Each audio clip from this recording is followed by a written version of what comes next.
Hello, this is Sarah from Hardcover Hearts, and I'm here today with my week of reading wrap-up. This is where I talk about the books that I read last week, what I'm currently reading, and could potentially read next week based on my mood. So let's get started because I had a very interesting week, including a DNF, so stay tuned for that. I met with my in real life book club. I'll put a link to our last meeting below. They're wonderful. Nikki and Lydia and I were talking about 3 books. We were wrapping up Quichotte. We were also talking about 10 minutes, 38 seconds in this Strange World by Elif Shafak, and also our continuation of Doug's Newbury Report.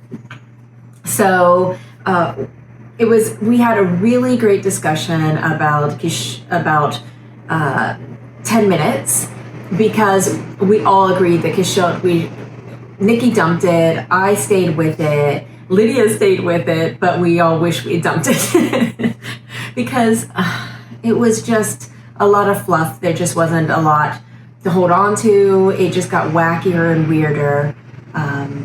There just wasn't the value, and it wasn't laudable as it should have been, given that it was on the Booker shortlist. That it was Rushdie.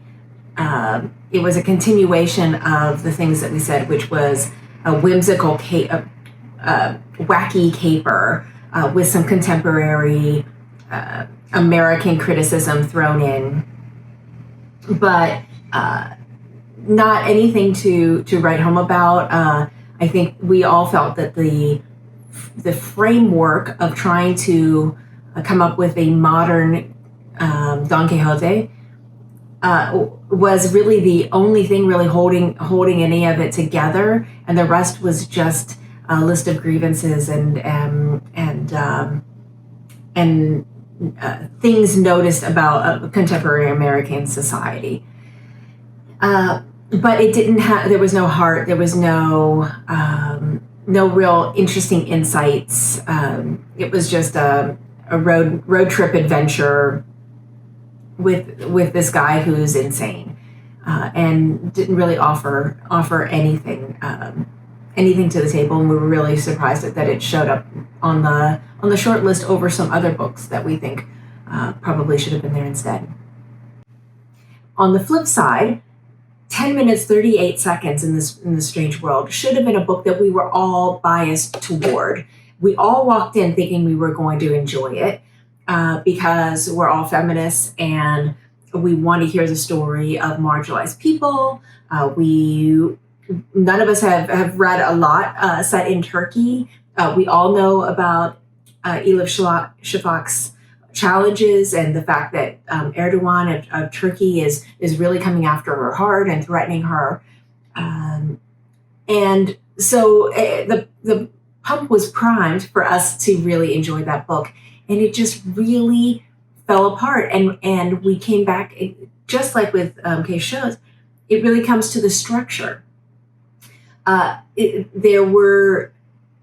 structure of opening it with the woman's death really diminished our interest in feeling and getting invested in the character. And so there was just not a lot of heart there. There wasn't a lot of pulsing and liveliness. There wasn't a lot of beauty.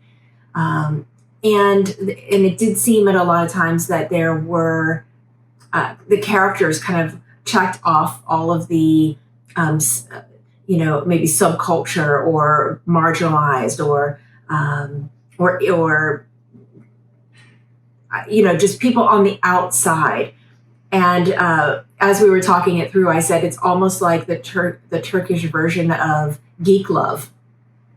And we all started laughing because we're like, oh, wow, that kind of is what it felt like. I'm not sure if you're familiar with that book, but it was kind of a cult hit many years ago, about 20 years ago. So we all posited that if we found out that she died at the end, and maybe they kept the construct of the 10 minutes 38 seconds where the clock appears and the countdown appears, but we find out at the end that she's actually passed away, and that's what that timestamp really means. that could have been much more powerful. But everything felt too constrained by the structure that she put in place, and it didn't give it room to breathe and expand. And it was a little, the writing was a little stilted and cliched.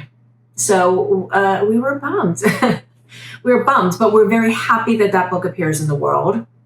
And Lydia just wrote this morning, we're still talking, we're still texting back and forth, that she realized this morning that it is good that a book like this appears in the world, because not everyone are like us who have been reading women and women's voices for many, many years and reading about marginalized characters. So if this gets translated into Turkish and has an opportunity to be more widely read, that is a good thing.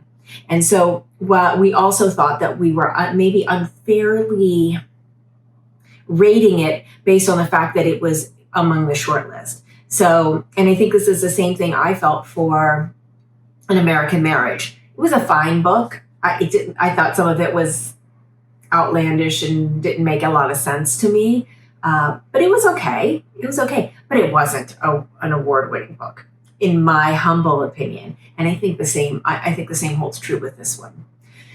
So it's kind of a miss. We all gave it 3 stars, but it was really 2.5 for Hold Up. Sorry about that.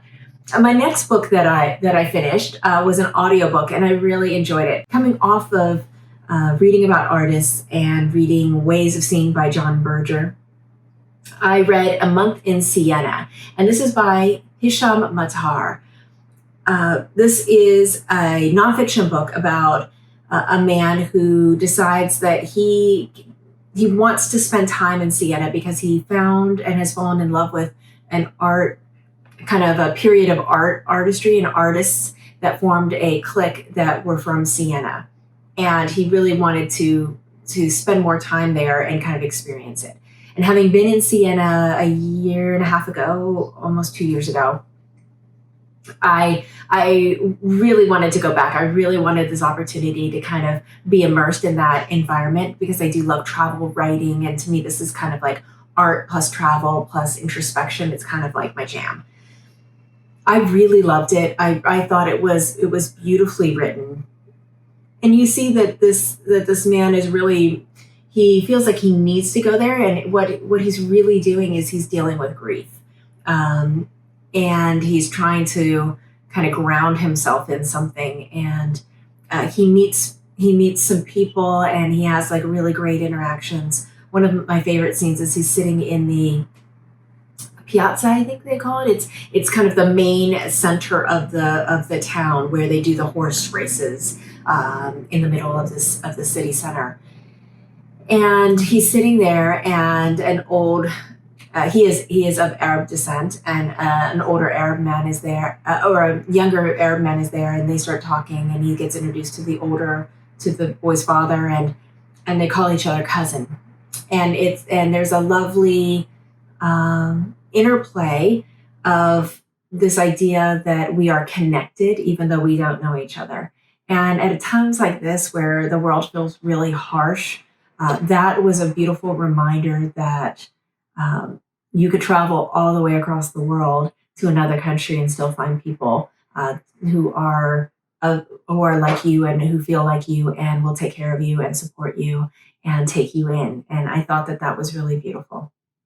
So I recommend if you like the same type of books like that about kind of introspective, meditative stories set in different places, kind of travel-y, art inspired, that might be a book you might like.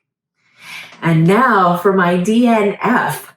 So as part of Cloak and Dagger Mystery, I'm trying different types of mysteries that I haven't tried in many, many years. I've never read a James Patterson, but all of a sudden, as I'm doing research, I realized that he wrote the series called the Women's Murder Club, and about a few women who solve crimes. And I thought, oh, that could be interesting. And so I started it on audio, and I realized something about myself as a reader. I do not want to spend my time with books that titillate sexual violence.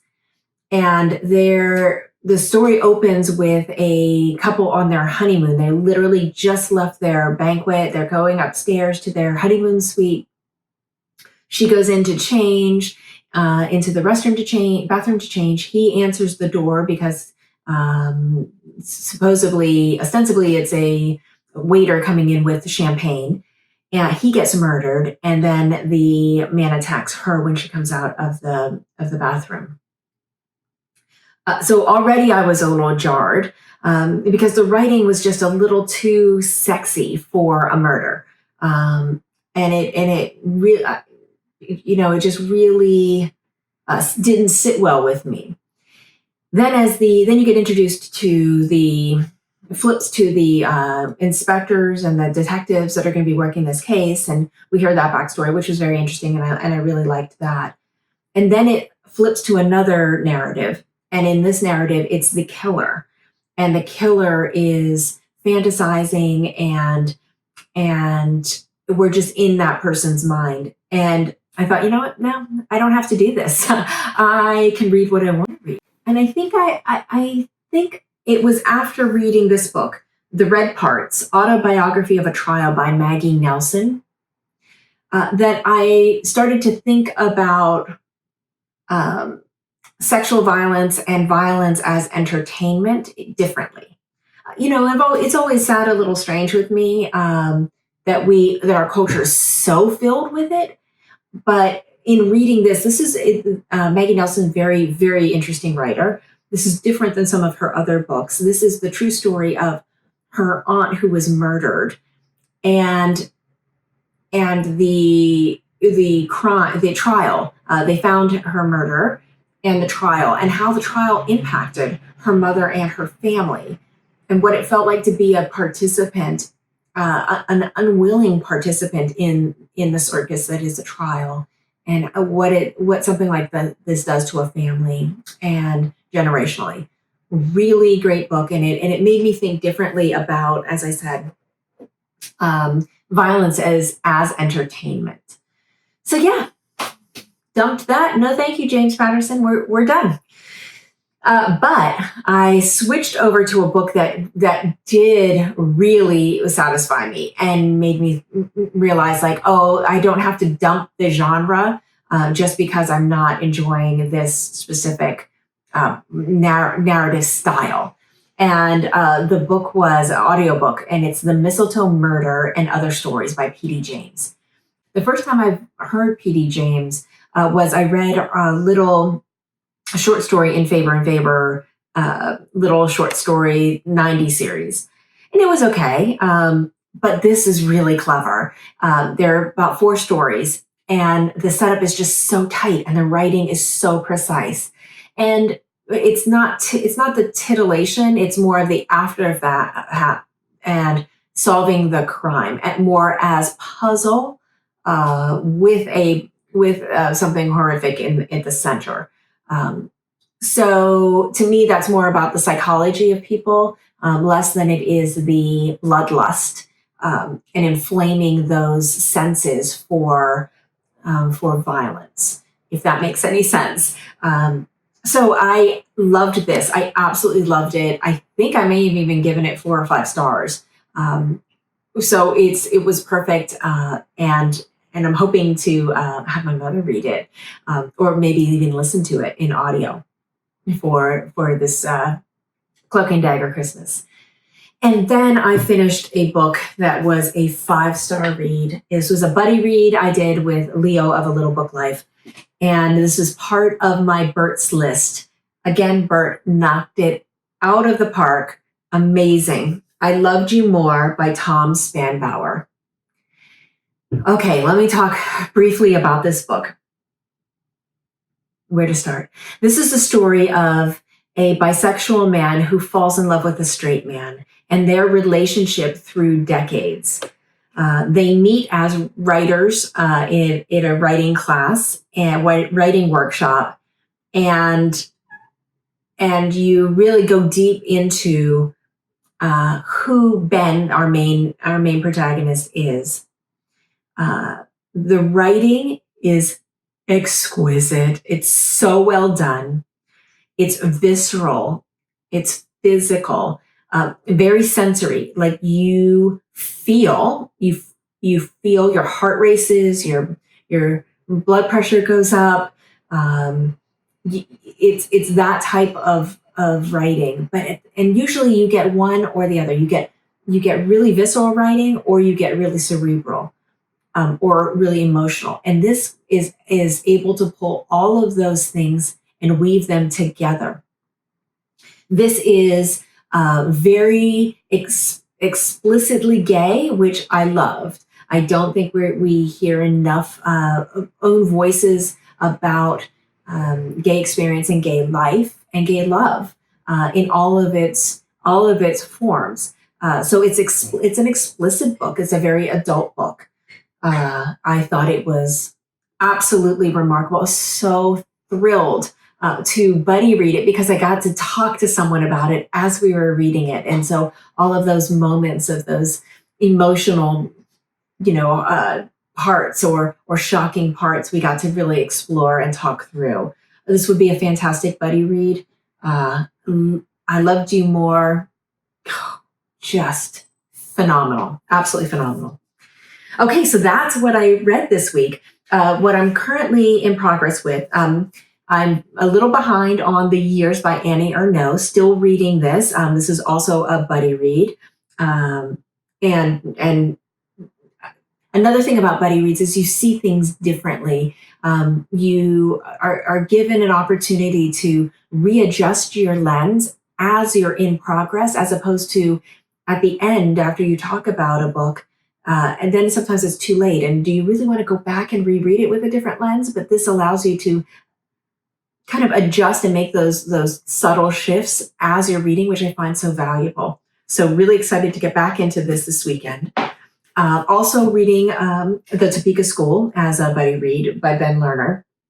And same, it's so funny, the person I'm reading this with, I won't say too much about it because we're going to do some videos about it, but we both had aspects of each other's book that we didn't really get.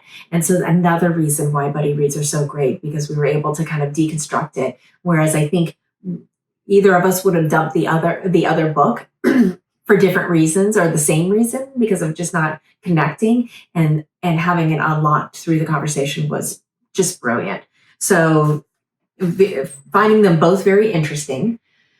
Also reading Cousin Pons, doing that as a buddy read with Brian of Bookish, Sonia from An Enthusiastic Reader, Dan from the Weird Book Club, and some other people that are joining in that. But I'll put some of their links to their channels below. Ironically, a lot of us had problems just finding the text in a form that we could do a buddy read with, because some of the text didn't have chapters, didn't have page numbers. And so knowing how far we need to go on a regular basis was really challenging. But really enjoying reading that as a buddy read and getting other people's points of view, specifically Brian, because he loves Honore de Balzac. And so getting his insight of why he loves him as we're reading this book is enriching the experience tremendously. So thank you for letting me join that. Next, and then I'm also reading in ebook form, The Trembling Hills. This is Phyllis Whitney. I'm just taking this slow and just kind of jumping into it where I can. And this is the buddy read that's happening for the Cloak and Dagger mystery. I also started another audio mystery book, and this is a historical mystery called The King's Justice. This is number 1 in the Stanton and Barling series by E.M. Powell. And I am a sucker for a historical mystery. I love the interweavings of different historical time periods, how justice worked, what people thought about the political structures that were in play. Was it just the church that meted out justice? Was it the courts, if they had any court system, was it just royalty? Like how did this all work? Yeah, so I'd love those details. And so the more well researched, the better I love them. I'm enjoying it tremendously. This is a series I could see myself following more of. And then the big question I know everybody wants to know is, did I finish Ducks Newburyport? No, I did not. Thank you for asking. But the good news is none of my buddy readers finished this either yet. So Nikki and Lydia and we have decided that no pressure. We're just going to keep enjoying this, and we're going to go slowly. We're just going to move forward, and we're expecting maybe we'll finish this in March. We're going to just, for every check-in, we're going to try to read 100 pages. And we're all around the 400 mark. And that's what we're going to do. And I think that'll work well with us. We all still have so much to share about it and to think about and to talk about. So all of us are fine with that. So I'm going to relieve myself of the pressure. I think we decided to do this because we thought it was going to be on the short list, and we wanted to get a head start. And we're really surprised when it didn't end up in the short list, specifically now knowing that Quichotte got in and 10 minutes, 38 seconds in The Strange World also got in. Judges. We haven't even read the Testaments. Next up for us is we're going to be reading Girl, Woman, Other by Bernardine Evaristo. So looking forward to that. That's kind of leading me naturally into what I could potentially read. So I still have my pile of possibilities here for Cloak and Dagger Mystery. I'll put a link to that video below. I also, on my book, my library, got access to The Man Who Saw Everything by Deborah Levy, which I'm really excited to read because I love her writing, and she's so weird and bizarre, and I can't wait to see what all the hullabaloo is about. So I might get to that. And then I have a planned reading for the Little Drummer Girl that's going to be starting as well. And that's John Le Carré. So obviously I'm still in the throes of my reading frenzy and loving the hell out of it. Speaking of loving, I'm absolutely adoring all of the Vlogmas videos that are happening. Thank you, everyone who's doing those. I just don't have it in me to vlog that much. Reading Rush almost killed me. And I don't think I'm even going to try to do it next year, but I'm enjoying them so much. And if you are not following Past Story Time and their Vlogmas videos, you are missing such a wonderful treat. I really am going to be so upset when they stop doing this because I've enjoyed waking up and seeing what they've done and seeing their lives. So wonderful. So wonderful. So that's it. I hope you have a great week of reading, that you finished, and a great ahead, and look forward to talking to you soon. Bye.